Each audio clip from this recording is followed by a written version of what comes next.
Welcome to the Group Home Riches Podcast. If you have the desire to be your own boss, create your own schedule, and become financially free while at the same time helping people in need, then you've come to the right place. At grouphomeriches.com, we teach people exactly like yourself how to get started in the group home business. And on this podcast, you're going to hear their stories firsthand.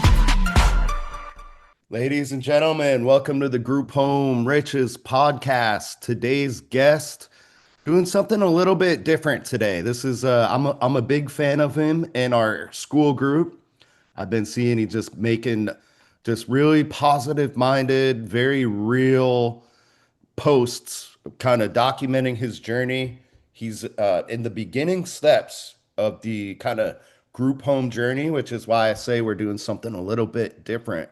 But I think for folks that are listening out there, the majority of the people listening, they're probably in a very similar kind of place that you're at, Virgil, or working to get there. So I think they're going to get a ton of value from kind of hearing from someone who's in the trenches, going through it, about to get going. You've kind of conquered a lot of those beginning steps. So I think they're going to love it. So Virgil, thank you for coming on. Hey, Brandon, how you doing? I appreciate y'all having me on.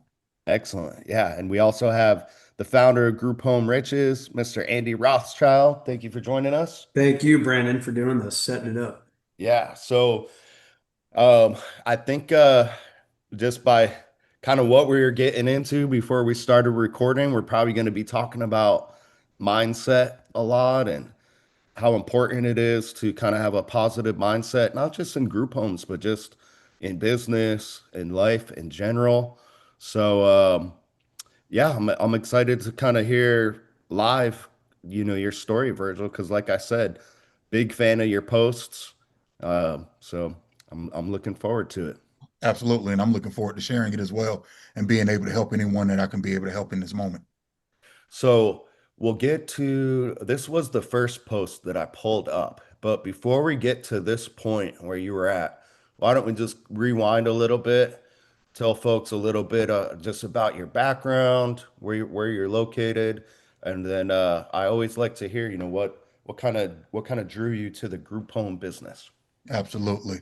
So once again, thank you all for having me on here. My name is Virgil Johnson, and I, consider myself a serial businessman slash entrepreneur. I have an education background, high school varsity head coaching background. So I did that for a little bit. Relocated to Atlanta from Florida in 2018 and moved up here, started driving trucks, started a appliance repair business, a little handyman company. And so around 2019, 2020, had a serious back injury, caused me to go down, wasn't able to walk for about 5 or 6 months. Now, let me preface this. I was able to walk, however, because of the back injury, I had tore my gluteus minimus muscles. So whenever I would walk, I would have sharp pains in my legs and I would collapse to the ground. There were many days when my wife would literally have to drag me to the bathroom and drag me back to the bed. So I was bedridden for a while. Ended up having back surgery. I had multiple slip disc, fractured vertebrae, and then my glute muscles were torn. And then a little bit after that, I ended up having a situation where someone tried to pull a gun on me and shoot me, and I had to stab them in self-defense. And so I ended up getting charged with assault with a deadly weapon and was dealing with that case for about 4 years. Just got cleared, fully cleared of that case in April of this year. And so with those two major incidences in the last 5 years, me not being able to use my body physically, and then me not being able to get a traditional job, and even with my handyman business, the companies that I was contracting through, they all dropped me because of the charge. So I wasn't able to, do anything to really take care of myself at that time and my family. And so that's how I eventually got into real estate, because I was looking for something where I didn't have to ask anyone's permission and I didn't have to use my body in order to make money. So I started with selling land. Then we transitioned into purchasing and flipping properties. And then we were looking for something that was more stable, because I was, trying to get my wife, more on board with it. And she's always been very supportive. But my wife is a nurse. She makes good money. And, she's not just going to walk away from that type of stability for something that doesn't provide that same type or even greater stability. So I was like, okay, what can I do that's going to bring us in the money that's going to cover her salary or at least give her stability? Because with fixing and flipping properties, you may make some profit here or there. With wholesaling, it's inconsistent. Everything is inconsistent. And that's how I ended up coming across the group home model. And I don't know where I signed up for you all at. I don't know. I just remember one day seeing you all in my inbox as I was clearing out my inbox, and I was like, oh, this, group home model, that's something that's stable. Let me look into it. And I wound up going to one of you all's webinars, and the gold course was being advertised. And I was like, that's exactly what I'm looking for. And I signed up for the gold course. And then I went through the gold course um, and got into the gold course. So that's how that's, my beginning journey into the group home space. Beautiful. Yeah, I knew. I did not know about the injury or the case, but I figured there had to be some life lessons in there just based off of the school posts and the stuff that you were talking about. So yeah, that's crazy. So you took you know, insane challenges and turned them into a positive, basically. Absolutely. Yes, sir. You were almost forced to. And I was forced to, and that was the beautiful thing about it. A lot of people, when I tell them, a little snippet of my story, they always say, "Oh, I'm so sorry you went through that." And I say, "Don't be sorry for me. Those were the greatest blessings that I had in my life, because before then, me being the person that I am, I'm always trying to figure it out and hustle and do all these different things. And what that did was force me to sit down and use my greatest skill, which is my mind, to figure out how to do what I need to do. And then it forced me to focus on one thing. And the great thing about the Most High taking me through those things was he knows me better than I know myself. And this isn't the first time I've had opportunity to go into business, but whenever you go through that dark period where you're like, I'm not sure how this is going to work out, whenever I would get there, I would go run back to a job. This forced me to sit in it and move forward in spite of all my fears, continue to move forward. And I couldn't go to the left, couldn't go to the right. I had to keep moving forward in faith and moving forward in action and staying in one thing. So it forced me to be the greatest version of myself. I didn't have any other option. I couldn't run. I couldn't operate in fear, because I had to keep moving forward, because everything had locked me out except for this. So it was a blessing for me. That Yeah. is awesome. I had to personally kind of burn all of my bridges, but Mhm. life set that fire for you. Yes, sir. Absolutely. Andy, I know this is probably getting you fired up. What are your thoughts on what you Yeah, I just love it. I think there's a few life lessons. Number one, I'll probably need to save this and make my kids listen to it. Um, I think that what we have seen, Brandon, you can chime in here, but what we've seen personally with my friends, also with the people that are successful running and operating these group homes, is that each and every one of them has a positive mental outlook. Mhm. You are not going to be successful in anything you do if you don't have the ability to turn, dark clouds into clouds with silver linings. Like, Yes. it's just not going to happen. So, whether it's your back situation, the other situation you were faced with, whatever it is, I mean, you have to look at it and say, why is God doing this? And he's creating something inside of me. So Yes, sir. yeah, I think it's just a common denominator that we see a lot. Yes, sir. I And would mhm, I would say it's the only common denominator that is just universal across everybody we've worked with. They have a we don't have to like, you know, there's no counseling on like trying to convince them that it might work, or anybody who's like, oh, it won't work for me because I don't have money for a property, or I don't have a license yet. If there's anybody that's kind of iffy about it and looking for reasons for it not to work, we don't even take them on as coaching clients. But I don't really see anybody who's ever become successful with it when they have that mindset. absolutely. And I know for me, once So I had the back situation in my, after I had back surgery, my back continued to go out and, so I would be out for months at a time. But with the charge, it didn't necessarily hit me until a little later. And I remember literally getting an email from all the contract companies I was working with at the same exact time. We're no longer able to work with you. We can't work with you. That'll drop me. Like I couldn't even drive Uber.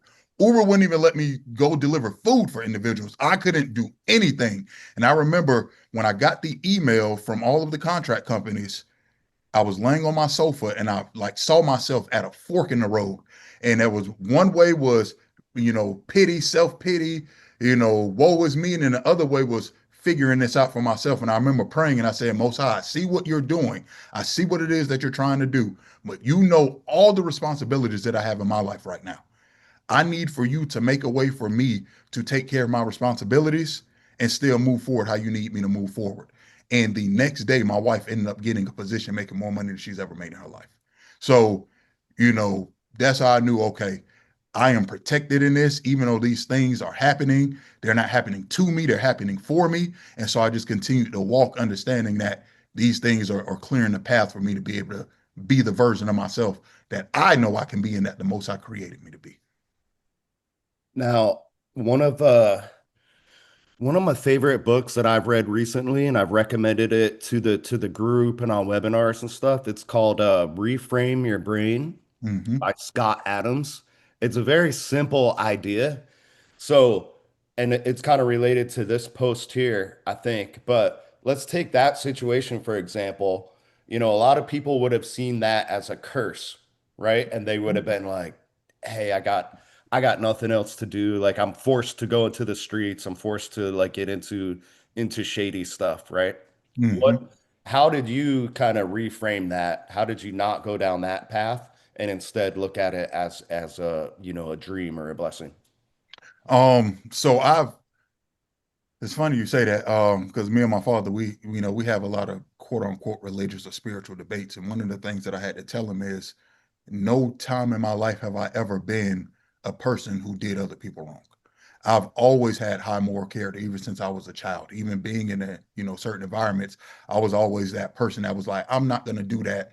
Y'all could go do it. I won't snitch, but I'm going over here. So it's never been in my makeup to go and do things that are going to be detrimental and that are going to, cost me my freedom. So like I said, I've always had that businessman entrepreneurial mindset. Now it's like, okay, let me move forward in it. So it's like, okay, what works for me? And then things just started opening up. Like I said, it started with the land. And then once we kind of got a grasp on that, then it started with fixing and flipping, doing a little bit of wholesaling. And then that's how we ended up in the group home. So it was just like figuring out a way that allowed me to not have to ask anyone's permission to do anything. Like I even had opportunity to speak out of middle school. They were going to pay me. And when I did the background check, and this is before the charge actually, I was actually indicted. It took them over 2 years to actually indict me. So I went and I spoke to them and I let them know what the situation was. They was like, yeah, we understand, but come back to us when you have everything cleared out. And so I was like, okay, I can't even speak. I can't go. I've been working with students since I was a student. Like I can't do any of those things. So what can I do that doesn't allow anyone to tell me no? And I was like, okay, real estate, no one's gonna be like, hey, you have this charge. You can't sell houses or you can't flip houses, you can't flip land. No one's gonna tell you to do that. Do you have a product that they need, which is the land or the house? Can you, provide value and give it to them at a price that's reasonable for them? Yes, you can. That's all they care about. And so that's what guided me in this direction toward real estate. It was like this, no one's regulating this because I have this unfortunate circumstance, or fortunate for me, but unfortunate circumstance going on. They're just like, do you have value? Can you give it to me? Let's make it happen. Beautiful. I like that. Now, Andy, I know kind of your your favorite kind of turning point, kind of mental shift was Rich Dad Poor Dad, correct? Yeah, it definitely was. Virgil, was there any kind of, because we've before we started recording, we kind of talked about content and how important it is to kind of just fill your mind up with positive stuff instead of Absolutely. just doom scrolling and getting all pissed off news like me and Andy do sometimes. But was there anything, was there a where did you kind of always have this kind of positive mindset, or was there like a certain book or maybe, movie, documentary, or some type of content that kind of did a mental shift for you? So I've always had an optimistic outlook on things. However, making it intentional was more recent in the last few years, especially after I turned 30. A few books actually. The Way of the Superior Man was a great one that Hmm. helped me. Outwitting the Devil by Napoleon Hill. Ooh, good one. Good Yeah. one. That was a big one. Malcolm X's autobiography was another one that was great. That kind of helped me with my mind shift. Um, Man, there are business books. So like reading Alex Hormozzi's $100 million offers and $100 million leads kind of helped me, with my sales and marketing. And then just consuming positive content. One of the things that I've learned recently is that every single thing is a tool and it can be used for whatever it is that you need it to be used for. So even in my quote unquote spiritual walk and studying different philosophies and scriptures, like I took scriptures out of the Bible and used them for my benefit. So for instance, we have Jeremiah 29:11 that tells you that for I know the things that I have planned for you, things of good, to bring you goodness. So I was like, okay, well, if the Most High has things of goodness for us, and then in the book of Romans it says, um, what is it? I'm sorry, it just slipped my mind. All things work for the greater good of those that are called and chosen. I was like, okay, if all things work for the greater good of those that are called and chosen, and the Most High has great things planned for us, well, then that means everything that's happening in my life is happening for my benefit.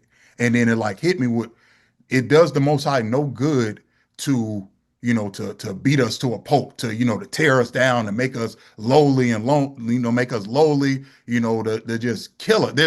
That does him no benefit. It is like anything that you have, it does you no good to destroy the tool in which you're using to build whatever it is that you're building. So it does the Most High no good to tear us down. So if the things that we're going through are not to tear us down, then they must be to build us up. So I started using everything as a tool, and everything that I come across in my life, I try to figure out how can I use this to my benefit. Every single thing. How is this beneficial to me, no matter what the circumstance is? Because at the end of the day, it is beneficial to me. So that's kind of how I framed everything. So when I hit adversity, I'm literally like, okay, where can I use this in my life? What can I use this for? How can I use this to help me? How can I use this to move me forward? And with that mindset, it just allowed me to continue to push forward until it finally did come to fruition of what it was used for. Bangers. It's super powerful reframes. hmm And I that's love all it is, reframing. You have to reframe your mind. You like, well, I'm not that's all about, I know y'all talk great, about the woo great stuff. title.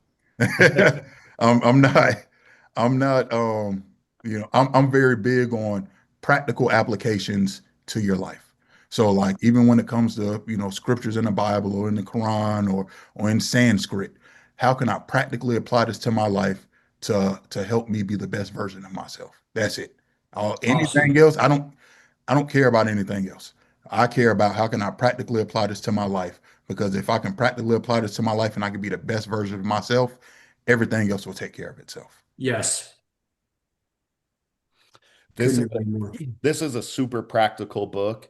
Hmm Literally just going through examples of kind of ways to say something negative and just turn it to a positive. Yeah. So, example that you said, things don't happen to me, they happen for me. hmm That's a big example. Um, Andy, you have a great one. It's, instead of thinking, I might butcher it. I'll, you say it afterwards, but you say, instead of thinking, why this isn't gonna work, think of how it could work. Yes. You want to Yeah. clarify that one, Andy? No, I think you hit it right on the head. You have to stay positive. I mean, like Virgil was saying, I mean, I think I try to be a pragmatic optimist. Um, and I try to look at things for what they really are. Like Mhm. I look at this business, I'm like, this business is awesome. But I also am realistic about it and I'm like, all right, well, why is it awesome? So I try to be honest with myself about things. Um, but I think no matter what, you have to model your future off of people that have been successful.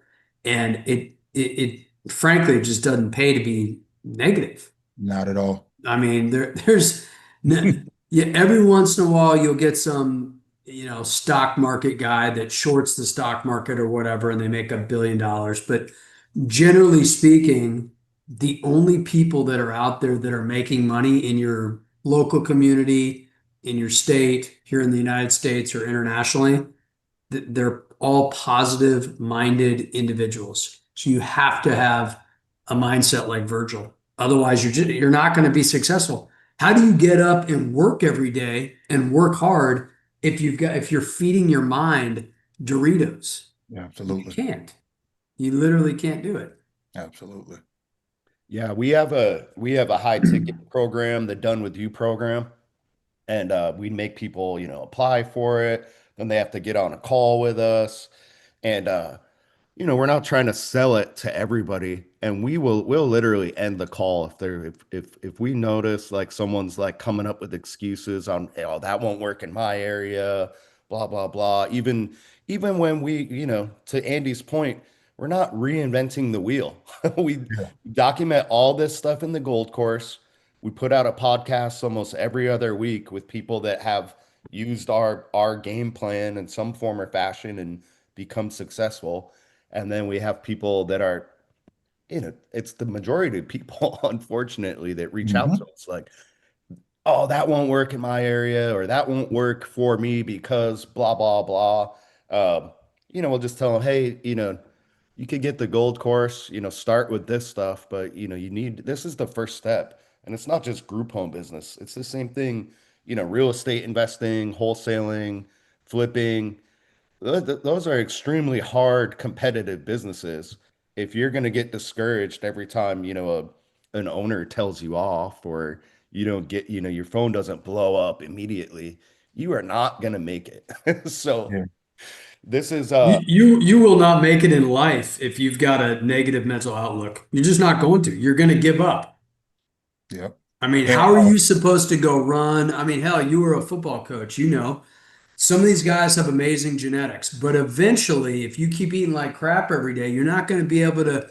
If you're in Atlanta, you're in Texas, dude, it's 100 degrees out here, right? yeah. It's 100 Mhm. degrees. These kids have got on full on pads, uniforms, everything else. If they aren't drinking water, they're going to get dehydrated. They're going to bail out. Yeah. Same concept with the ideas that you're putting into your head. You got to feed your mind good quality positive information. And also, one of the another book that I want to give big kudos to is the book is called The Courage to Be Disliked. And one of the main lessons that I took from that book is that everyone is where they're at because they choose to be. No matter what your circumstance is, we can always look at our circumstance and be like, well, why would I choose this? Wherever you're at in your life is serving whatever it is that you need to be served. Now, you might not know what it is because there might be something that's subconscious or buried in your superconscious, but every excuse that you make, it allows you to stay where you're at because you're getting something from being there, whether it's a lack of responsibility, a lack of being able to be a victim. If you are holding yourself back, it's because that's where you want to be at. It's not your circumstances, it's you. And that book really did a great job of highlighting that. And ever since I read that, like I've internalized that. Like if I'm somewhere, even with my circumstances, if I'm somewhere, it's because I'm choosing to be there. And you know, my wife, me and my wife have been married going on 7 years. So my wife has four older children, they're adults.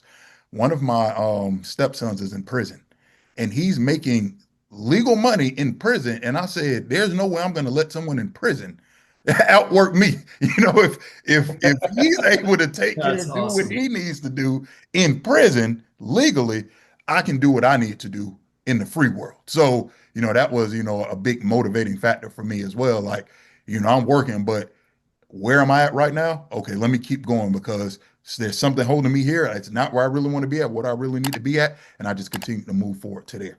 And I'm not where I want to be right now, but I'm on the path headed in the right direction. So, Well, yeah. that's exactly why I wanted to bring you on because, a lot of times we'll have people on here. Maybe they've opened like 5, 10 properties, or they've been doing it for a couple years, and they're, bringing in, hundreds, thousands of dollars, blah, blah, blah, right? I Mhm. wanted to have you on because you're just starting out with this. Um, and you really done a great job documenting kind of the mental process Yeah. that everybody goes through in the beginning. And Mhm. and you've got a couple big wins coming up. So Mhm. I'm sure you will be one of those, financial success stories here very shortly. But yeah, I knew we'd get some amazing stories from you just based off of these school posts. So Mhm. to kind of, I want to shift gears a little bit, but the reason why, we're telling you guys these stories is because it is the first step. If you don't have a positive mindset, if you don't go into this business or any business that you go into with this mindset, you're not going to make it. Yes. Um, so, we do have this stuff. This is kind of a culmination of kind of some of the lessons that Andy's learned, and it's documented in the gold course. But whether it's the Bible, Think and Grow Rich, that was my favorite. Mhm. Um, Rich Dad Poor Dad, or any of the other books that we've mentioned here. If you're like fighting about this in your mind and being like, oh, these guys are just, BSing, or this wouldn't work for me, or blah, blah, blah, just go read any of these books, whatever kind of resonated with you. And you do need to have that mental shift, no matter what you go into, Yes. or you're just going to be stuck. Um, so you've done, like I said, you've done an awesome job just documenting this stuff. It's not like, even with this, right? You've learned these lessons. You've always been optimistic. You have a super positive mindset. That doesn't mean that this is going to come easy, right? Mhm. That Correct. doesn't mean it's not going to be challenging. That doesn't mean that some days you might actually feel like quitting, Hmm. right? So Yes, sir.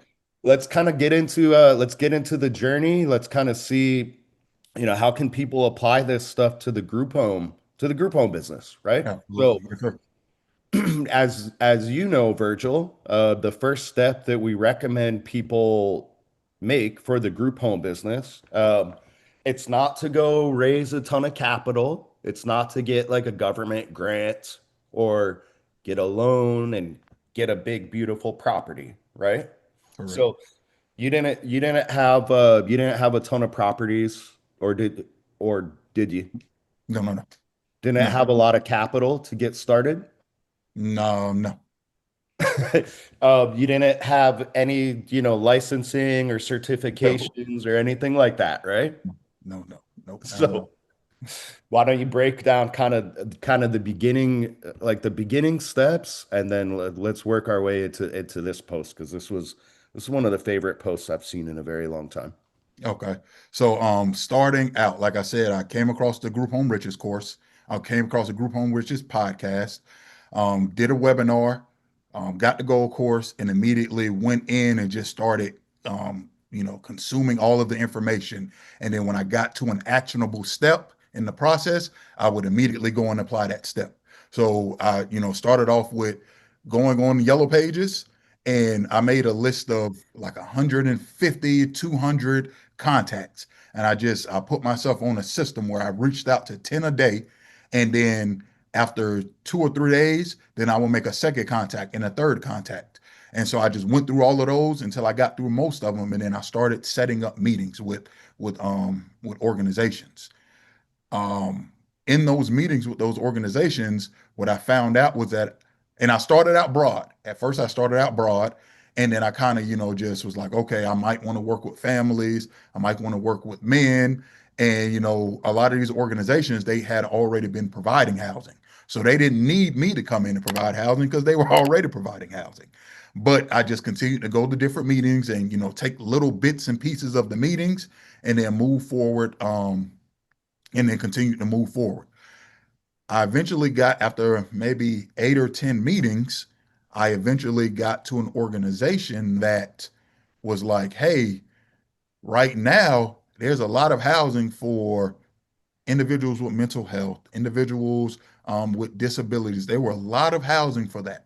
But the individual said there are two groups of people who get left, who kind of get lost in the cracks. And those are sexual offenders and individuals aging out of foster care. Everybody else kind of is covered, but those two get left out, or fall through the cracks. And I said, okay, the individuals that at the time before I listened to one of you all's episodes, I was like, I'm not dealing with sexual offenders.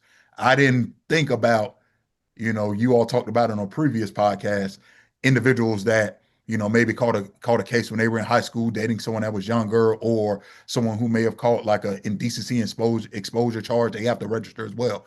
I didn't think about those people at the time. I was just thinking about like the worst of the worst. So I was like, I don't want to deal with them. However, for me, the individuals aging out of foster care resonated with me because I'm a former educator, former coach. I used to work for a couple of nonprofits, and we will work at group homes, go helping individuals who were in the foster system. And then when I worked in education, I worked at high risk schools. So I worked at high risk charter high schools. So I've never worked with kids that had silver spoons in their mouth, or that had it all put together, or who had great family structures. I always worked with kids who needed help, and those were the kids that I always worked with. So that's why that resonated with me. And then I kind of started shifting my marketing toward that.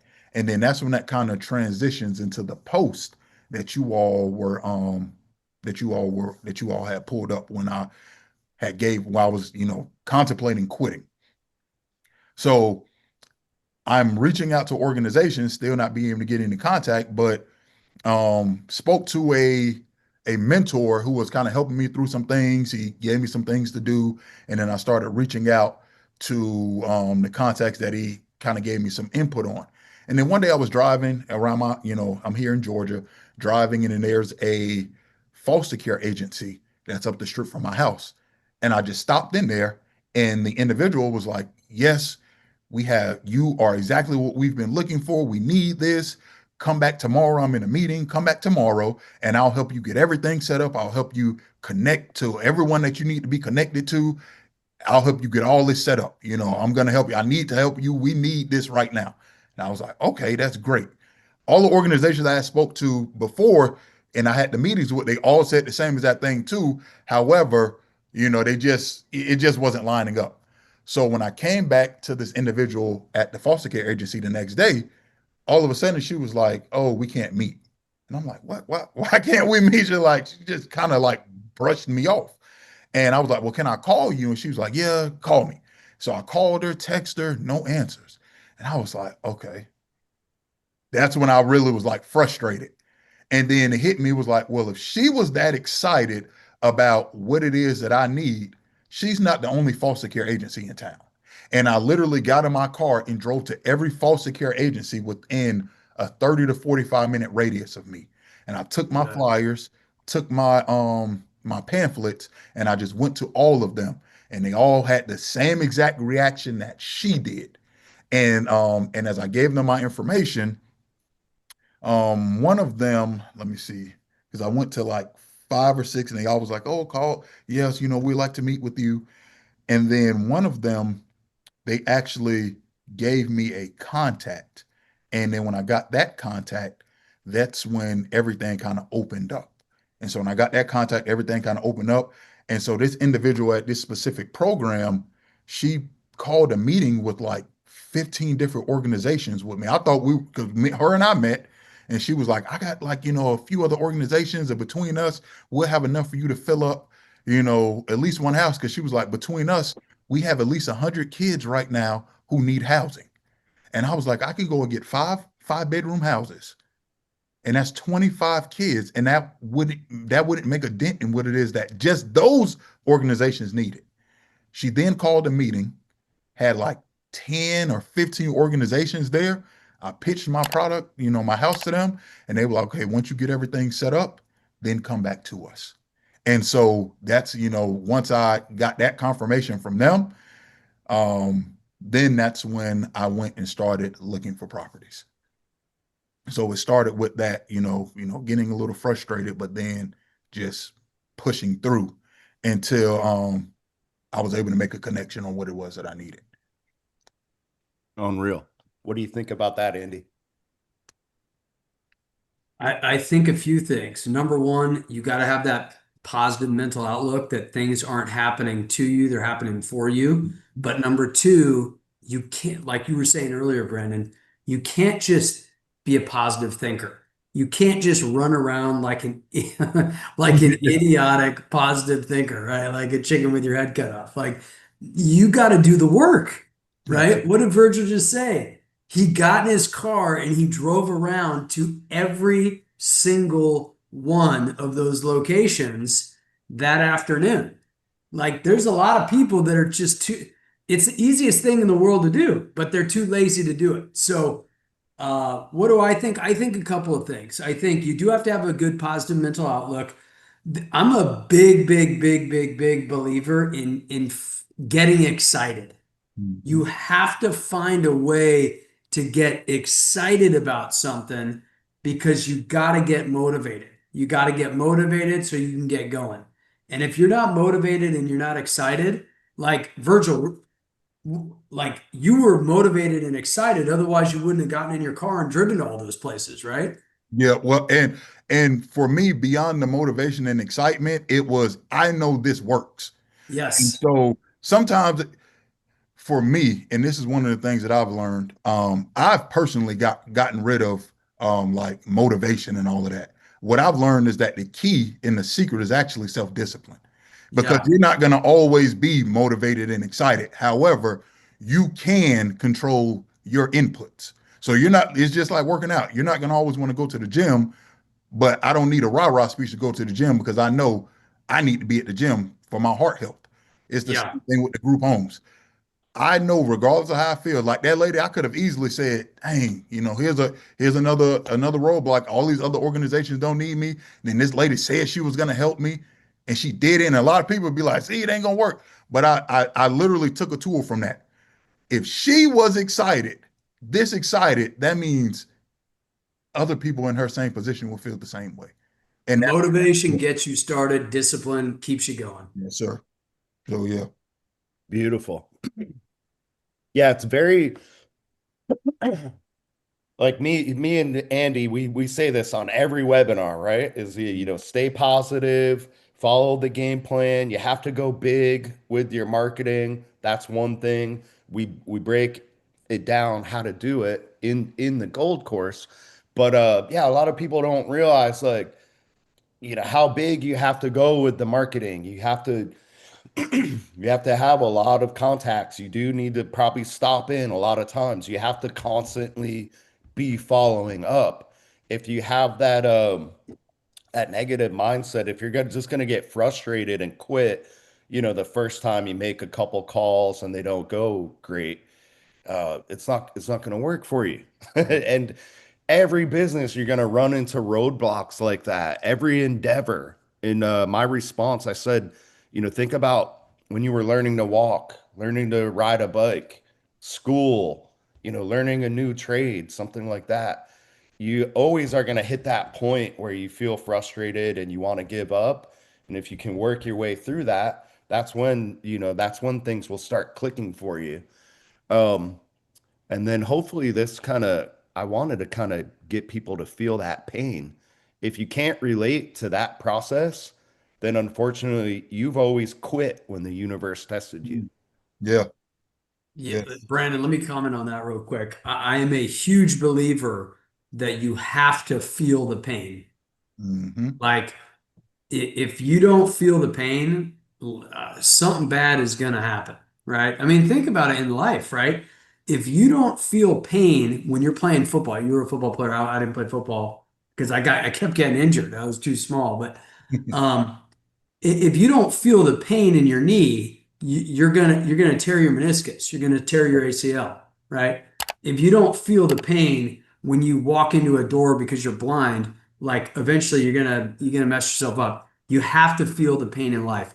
And I also think that pain, knowing that there's pain at the end of it, that is a monster motivator to get you started. Absolutely. Huge motivator. Absolutely. Like not having money is painful. Yes, definitely. The one of the things, and going back to what you were saying, Brandon, touching on it because you've always quit. There's a cycle called the emotional cycle of change. So it starts out with uninformed optimism, informed Mm. pessimism, the valley of despair. Then it goes up to informed optimism and then success. Most people, when they get to that valley of despair, that's where they give up and quit at because that's where they're like, oh, it's dark down here. I don't see how I'm going to get out. Most people get in something like that uninformed optimism. They saw something new. They saw a shiny new object. They're like, oh, this worked. Oh, this would be cool. But then once they start learning about it, they may even have beginner's luck. They may even try something like, oh, I hit big on or I hit good on this. So then that beginner's luck sucks them in. Then as they start learning more, they realize, oh, snap, this is getting deep. And then when they get to that valley of despair, where it's like, I can't see a way out because now they're really in it, that's where they always turn around. So most people get stuck in that 1 to 3rd phase, always starting over in an uninformed optimism stage when they see something new and then quitting at the valley of despair. But once you push through that valley of despair, that's when you get informed optimism. So you start learning everything you need to learn and you're like, okay, I can do this. And then you hit success. But if you never get out of that valley of despair, you're never gonna achieve success. And so that's the biggest thing, even with this group home model. Like you have to stay in it and you have to be doing the right things, putting in the right input so you can get the Yep. right output. So like you all touch on it on the podcast plenty of times. A lot of people play business. So they're working on a website, they're working on business names and logos and business colors and business cards and all this. Uh, but they don't, and then they're like, well, why isn't my business working? Because you haven't called anybody. You haven't stepped foot in the office. Last thing too, before I give up the mic right now. One of the things that I'm big on is knowing what your strengths are, and that's how you become successful. So one of the things that I said that also helped me was I was making a lot of phone calls and a lot of emails. When I look back over my life, I realized people, when they meet me in person, I'm 6'9", 295 pounds. When Jesus. people see me in person, they just want to do things with me. They're like, we don't care what you're doing. We want to be attached to you. And so I said they can't get that feeling through an email. So I'll have more luck. And this is me paying attention to the patterns in my life. When I go into places, people want to do business with me. When I started going into organizations and stepping in their office, they're like, "Oh, what is it that you want to? How do you want to work with us?" And so I used what worked for me. I found a tool, which is my presence, and used it for my benefit. So everyone has something that works for them, but you have to find what works for you. So That's Love that. yeah, Love so that. once I started doing that, that also helped me start getting more referrals, more contacts, and was able to start moving forward in confidence when I went and started looking for properties.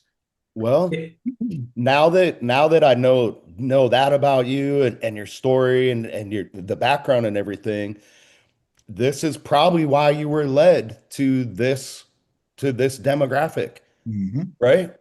Like who are these young guys gonna respect and listen to and look up to and learn from?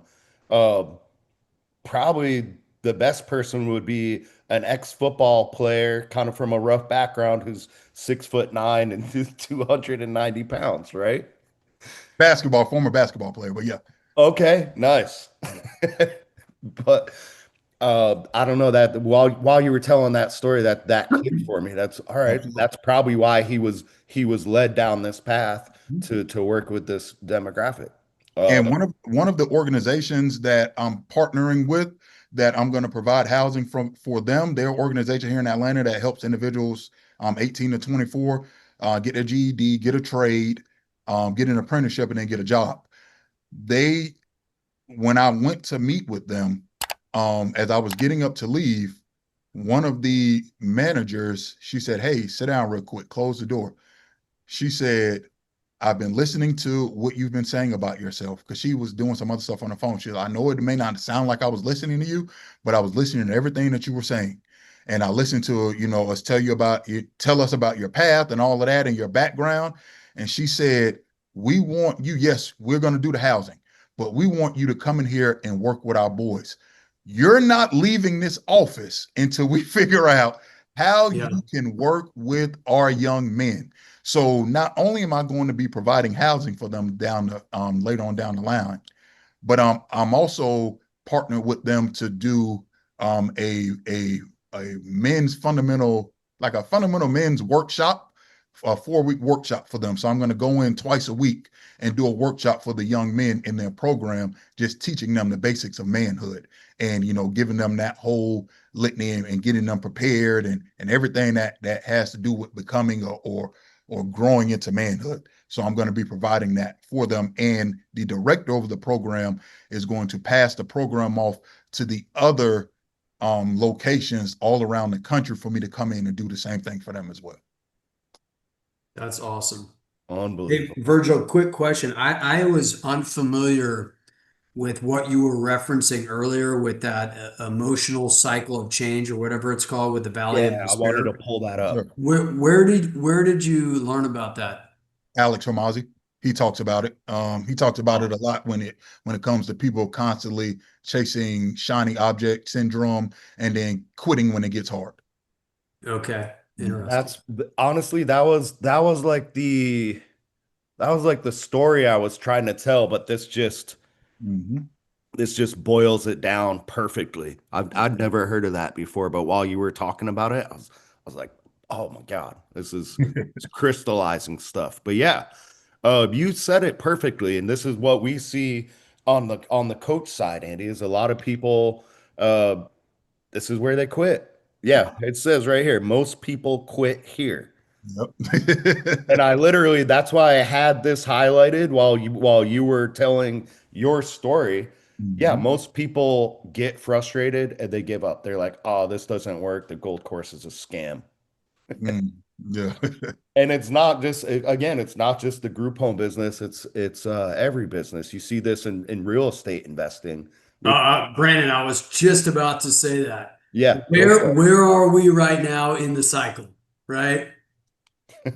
I think we're going into informed pessimism. I don't think we're Valley of Despair yet. Oh, you mean it like the economy in general? Yeah, yeah, yeah, with the real estate cycle. Yeah. Yeah. And then once you guys start learning what I call universal laws, you'll see Mhm. patterns in everything. And yeah, you can apply this stuff to the economy, to the stock market. Everything, yes, sir. Yep. Yep. So, man, unreal. Yeah, told told you guys this is why I wanted to have Virgil on because this is what you know we like the big success stories, people that they have an empire because it's very motivating. But that kind of that kind of causes uninformed optimism, right? So Mhm. this is something that there's probably a lot of people out there listening and maybe going through this, and hopefully this will snap them out of it. Yes. So you went through it. You followed the game plan, the Mhm. marketing, right? Guys, this is an example you'll hear us say in simple terms. You guys need to start talking to people, start your marketing, figure out where the demand is. That sounds very simple, Yes. right? But you just heard a perfect story of how that actually plays out in real life. That means picking up the phone, calling people, going through the bureaucracy, driving, speaking with a ton of people, maybe getting told no or not getting followed up with, and eventually you'll find out where that demand is in your area and even for your personality, right? Yeah. So you get to get comfortable speaking with these people, telling your story, etc. So you did that, you found Mm. out where there was huge demand. Like you said, even if you got five properties, it wouldn't even put a dent into, how many people they needed housing for, right? So Correct. And that was just that small group of organizations. That yeah. wasn't any of the other organizations. So yeah. Exactly. Yeah, you'll once you start talking to these people and developing a relationship with them, you'll find out that they're working with some people that have hundreds, if not, thousands of people on a wait list for housing. Yes. So it was a lot of people kind of, in my opinion, for most people's situations, I think that this is the first step to take rather than go get a property, make that all, nice and pretty and then play business for a while and work on your website and flyers and stuff like that. This is the step that I think should be mastered first. Mhm. At that point, you probably felt confident to go get the property, right? Absolutely. Yes. So a lot of people kind of, if you're listening, you're beginning. Getting the property is not the first step. So if you don't have money to lease a property or purchase a property, or you don't feel confident pitching this idea to investors yet, it's because you didn't go through the process that we just outlined. Mhm. So, uh, you probably felt like at that point that you needed to get a property, right? Yes. Or five. Yeah. So what was the strategy for getting that property? We've already established that you didn't have a ton of capital or properties laying around. Mhm. What was your strategy for getting the property? So the strategy was going and doing a rental arbitrage model as well as purchasing one outright. So I was like, okay, whichever one comes first. So I started reaching out to property owners on Zillow, and I literally would just text the number, and I would say basically something on the lines of, hey, and I got this from, what's his name? One of the coaches, one of the coaches I was listening to his podcast episode, and he Either said, you want to Eric or make yourself Terrence. what, and it might have been, was it Andrew? Either Eric or Terrence, probably. Terrence. It was Terrence. And he said, send a text message saying, do you all lease to corporate? Do you all lease to corporate or LLCs? And so I sent that text message out because it does, make you stand out.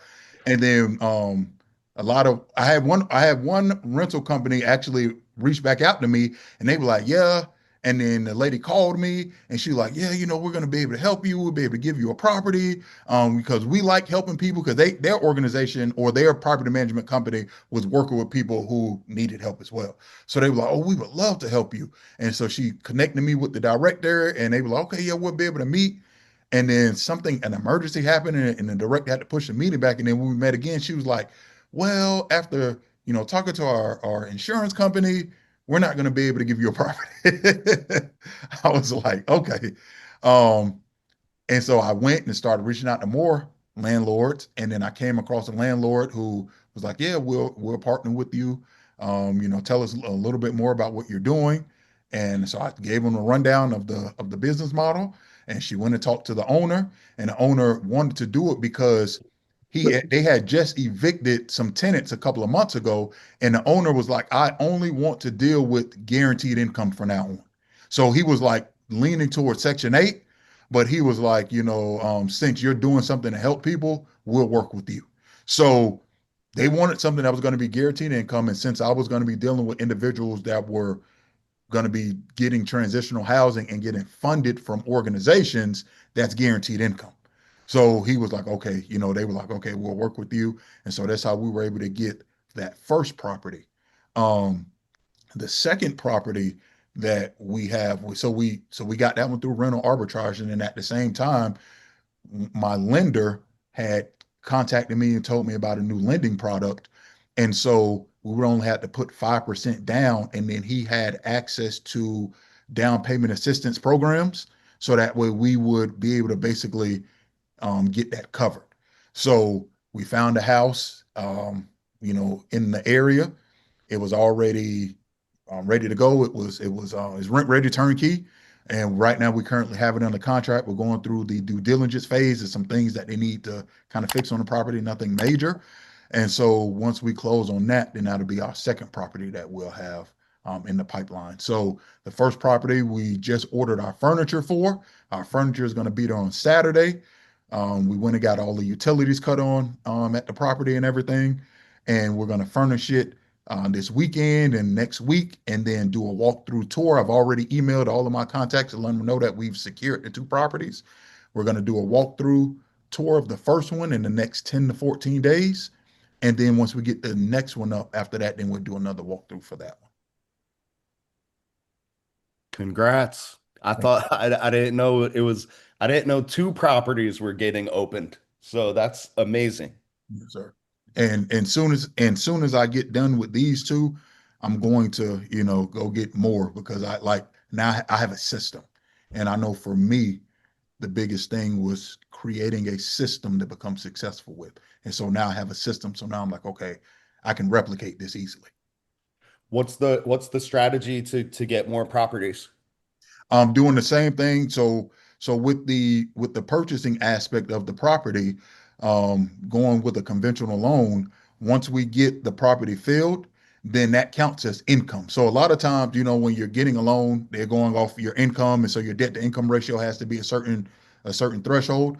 However, now that we are adding income from the rental properties, that will lower our debt to income ratio because we'll have income. So we can continue to go and get conventional properties with 5% down because our debt to income ratio will continue to drop because we'll be getting more properties up to a certain Dude, amount. you are doing exactly what you should be doing. Like, I mean, you mark my words, you keep doing this for the next 5 to 7 years, you're gonna wake up, you're gonna go, holy, you know what? Yeah. I've got an absolute empire here. Yes, sir. Because you got the business, but you're also buying the real estate. Absolutely. I mean, this is exactly what we tell everyone to do. It's McDonald's on steroids. Absolutely. And for individuals who don't have the money, because there was, money is always a factor, and that's one of the biggest excuses that a lot of people use. You have to get out and you have to network. And at this point, it's become redundant on the podcast, on you all's podcast, on the Group on Riches podcast. But you have to get out and you have to network and you have to tell people what it is that you're doing. And there are people out there with money. And so if you get a property, if you're like, okay, what type of property is it that I need? So if I want to do a turnkey property, what you can do is, hey, I need the down payment for this turnkey property, and you can literally negotiate with an investor and say, this is how much I'm bringing back in. So if you have your MOUs, you have your emails showing them I have these partnerships already established, they're just waiting on me to get a property. You can go and get someone for the down payment if you need the down payment, the furnishing cost.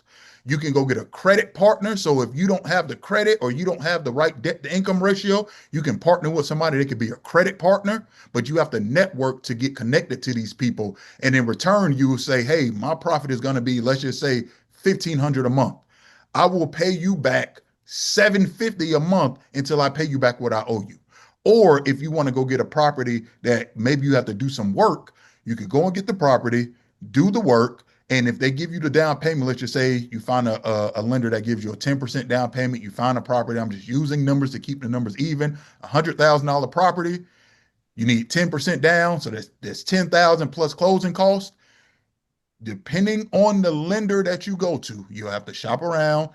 Every lender is different, but you can tell them, hey, you don't even have to wait until I refinance the property or whatever at the end. I can take out a little extra on the draws and pay you back your money on my construction draws and just build that into the construction draw budget. So some lenders will allow you to do that. And so you can pay them back their money in the first 6 or 8 weeks as opposed to 3, 4, 5, 6 months later. So there's a way to be successful. You just have to figure out how to be successful in your circumstance. It's going to take some thinking. It's not just going to happen to you, but if you figure it out, you can be successful in what it is that you're trying to do. Now, I know it's become redundant, but and we have scripts in the gold course kind of talking about how to work with investors and how to pitch them, but you know, it's not about what you say, it's kind of how you say it. Mhm. So, how important was it for you, you know, when you're working with the lenders, with the property management companies and things like that? How important for them was it that you went through that beginning process, that you did have the MOUs, that you did have the relationships? Uh, did that help you get those deals? Absolutely. Absolutely. Especially with the property management company, because I was able to show them my business model. I was able to tell them exactly what it was that I was doing. And more importantly, I was able to do it confidently. They believed in me. But that confidence came from me doing the steps before. So I could step confidently to a property management company and say, hey, y'all going basically, y'all actually need me more than I need y'all. Like you got to look at it like that. Like I have something, you're dealing with tenants that they could lose their job, things could happen, and now you got to evict them. I'm dealing with governmental entities. If the government can't pay, we got a bigger problem. And Yeah, that is the exactly government what I can't pay always say. the That is least. exactly what I always say. We got a much bigger problem when the government can't cut those checks. So so yeah, so because I had, did the work, made the contacts, made the connections, got the confirmations on this is what you all have, sat in the meetings, went to different meetings, joined different organizations because I built those relationships and rubbed those elbows and took that time, I had the confidence to go and say, "Hey, I need this property and this will be a benefit to you just as much as it's a benefit to me. Because if you don't do it, somebody else will." And my lender, me telling him what the process was and me building a partnership and a relationship with him, we going out to eat together. He had trust in me to know that no, Virgil is serious. So he brought me a lending product because he had one product that actually he was like, "Oh, we're gonna do this product," and then he was like, "Oh, it fell through." But because he knew I was serious about what I was doing, he went and he found another product that was actually better for us. So when people see that you're confident and you're gonna keep moving forward, they're gonna do whatever it takes to help you move forward. Um, it's a saying that says the universe will conspire with you to become successful if it sees that you're serious. So you have to just keep moving forward in confidence, knowing that I've done all the work. I'm just moving forward until what will happen because it's supposed to happen. You've done the work for it. You're putting in the right inputs. So eventually you're going to get the outputs that you're looking for. You just got to continue to push forward until you get it. Yep. Yep. Hell yeah. These are those spiritual laws, Brandon, you were talking about earlier. Yeah, it's not about, you know, if you're just you can't just buy the gold course, copy and paste the scripts, and then expect things to work out for you. Like you don't deserve it. And Yep. and Yep. even if you do, you kind of alluded to this before, Virgil, even if you do get lucky, the universe is gonna teach you. If you do, Oh, they're going to teach you a real big lesson. That money's Mhm. going to get ripped from your pocket real fast. yeah, if you do find an investor that's stupid enough to work with you, if you haven't done the work and you don't know the systems and you don't have your referral sources lined up, it's yeah, you'll get taught a lesson. Yes. So, uh, yeah, absolute bangers, Virgil. Um, Man, where to take it from here? So the story's still getting written. You got two properties lined up. Opening is going to be a couple weeks, you think? Yeah. Yep. 2 weeks looking, you can't control everything, but based off of what we have, 2 weeks, it'll be fully furnished and ready to go. Let's go. And you got the you said you got like the MOUs or at least the Like the verbal agreements with a Yes, sir. couple organizations, it sounds like, right? Yeah, and those are like solid. The other ones, there is a lot that I guess they're just waiting because I'm pretty sure these organizations deal with a lot of tire kickers, and Mm-hmm. so and I and that's one of the things that in one of the meetings that I went to, real quick, I'm sorry, one of the meetings that I went to, the organization, they were like, yeah, we haven't, fully got the funding for it yet, but we're still working on it. And I was like, okay, well, what is going to be another 4 to 6 weeks? She was like, whoa, no, 4 to 6 months. And I was like, okay. And I was like, I'm so glad you said that. I said, because here I am thinking I was moving slow and you're telling me I was moving fast. And Yeah. so I said, I don't ever want someone to think I'm not serious about when I say I'm going to do something, I'm going to do it. And so, um, you have to be that individual as well. Like, can't be a tire kicker. They're dealing with a lot of tire kickers. So I wanted to always make sure that I'm doing what I say I'm going to do and continue to move forward so that way I can get what it is that I need to get, especially in this group home space. Yeah, it doesn't always work out to where like you're gonna have a guaranteed contract and they tell you, Mhm. yes, we will fill up, this amount of beds when you get the property filled out. You almost have to like you have to feel it out, you have to build the relationship, get an idea of where their needs are to the point where you do feel confident getting the property, right? Mhm. Yes, sir. And then once you get that property, I'm sure you're doing this, you're reaching out to all of them and saying, look, I think this is our this is our planned opening date. Uh, Emailing them, calling them, stopping in, dropping off flyers. Uh, yeah, it's not always going to be a MOU or a big contract, but over the next couple of months, they'll start calling, they'll start referring people. You may just get like a placement here and there from an Mhm. organization. But if you got like 50 organizations in your pipeline Yes, and you're getting a call like that, every couple days, every week, that's how this stuff is how it builds up and how it plays out realistically. yes, sir. Yes, sir. You're correct. You know, Well, Virgil, unreal story. I'm glad I had you on, man. This is Yeah, I'm thank you. This is good for me too. yeah, I'm motivated. I got some books to read. I got some concepts to look into. I appreciate Um, you for having me on. yeah, the story is definitely still being written, so I cannot wait to see where you're at in like 6 to 12 months. Absolutely. Yeah, I'm excited about it as well. Like I said, I have a system now. This isn't luck. I'm not relying on like quote unquote favor. It's like, here's the inputs, here are the outputs. So, I'm excited about it as well. I love it. Well, I know you got the little guys coming in here soon.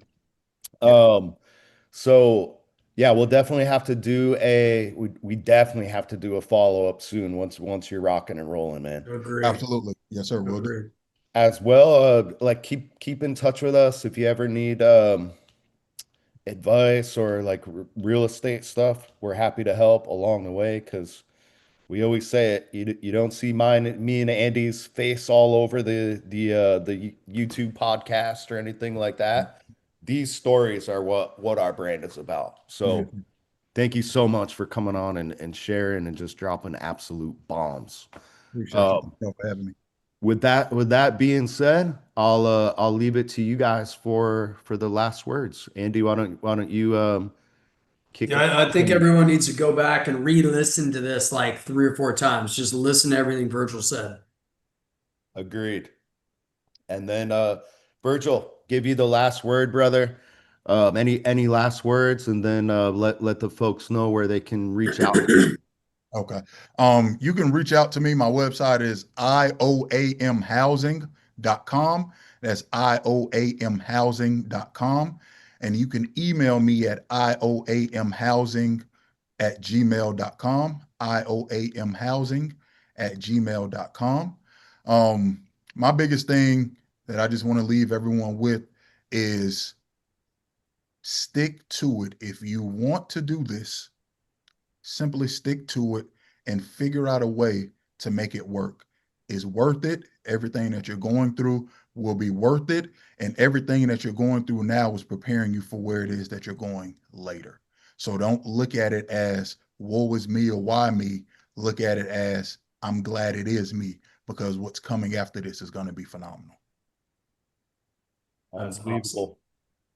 All right, guys. I'll put the links to everything that you guys have seen on screen here. The school group, the gold course, the free course. If you guys are not on there, make sure to like and subscribe.